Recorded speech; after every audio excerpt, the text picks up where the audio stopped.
En médecine, face à un patient qui a de la fièvre, il y a une question qui revient sans cesse. Est-ce qu'on est face à une simple inflammation ou à une infection bactérienne qui pourrait être grave?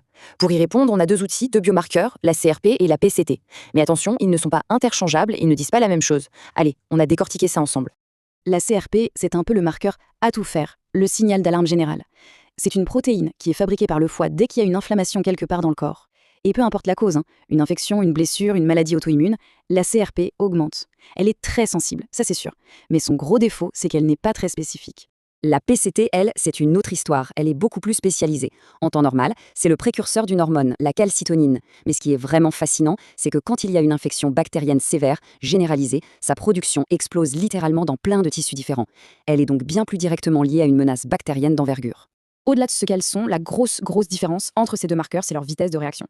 Et dans des situations critiques, comme un sepsis, où chaque heure compte, et bien gagner du temps sur le diagnostic et le traitement, ça change tout. Cette notion de timing, de cinétique, elle est donc absolument cruciale.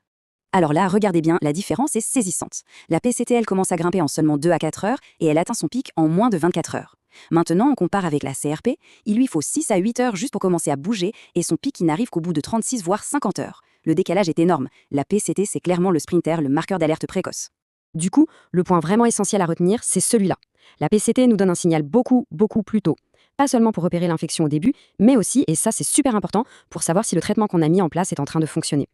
Bon, maintenant qu'on a bien posé ces différences de base, la question pratique, c'est concrètement, quand est-ce qu'on utilise l'un plutôt que l'autre? Voyons un peu les situations cliniques pour faire le bon choix, au bon moment. Ici, c'est assez limpide. La CRP, elle est parfaite pour évaluer un état inflammatoire global, pour suivre l'évolution d'une maladie chronique ou pour suivre un patient après une opération. La PCT, elle, on la garde pour les situations plus tendues, quand on a une forte suspicion de sepsis, pour nous aider à guider les antibiotiques en réanimation ou pour essayer de distinguer une méchante infection bactérienne d'une infection virale. Et voilà un des super pouvoirs de la PCT.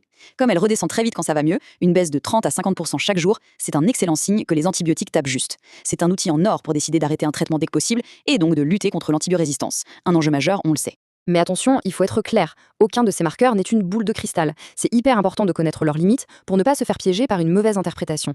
Pour la CRP, on l'a dit, le souci principal, c'est son manque de spécificité. Une CRP élevée ne veut pas forcément dire infection bactérienne, loin de là.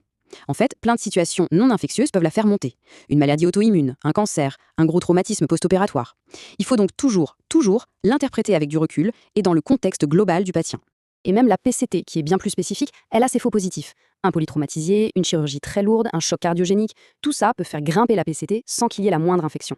C'est donc fondamental de ne jamais interpréter un chiffre de PCT tout seul dans son coin. Et ça nous amène à la règle d'or. Le message le plus important de cette partie, ces tests sont des aides, de précieux outils, oui, mais ils ne remplacent jamais, au grand jamais, l'examen clinique et le jugement du médecin.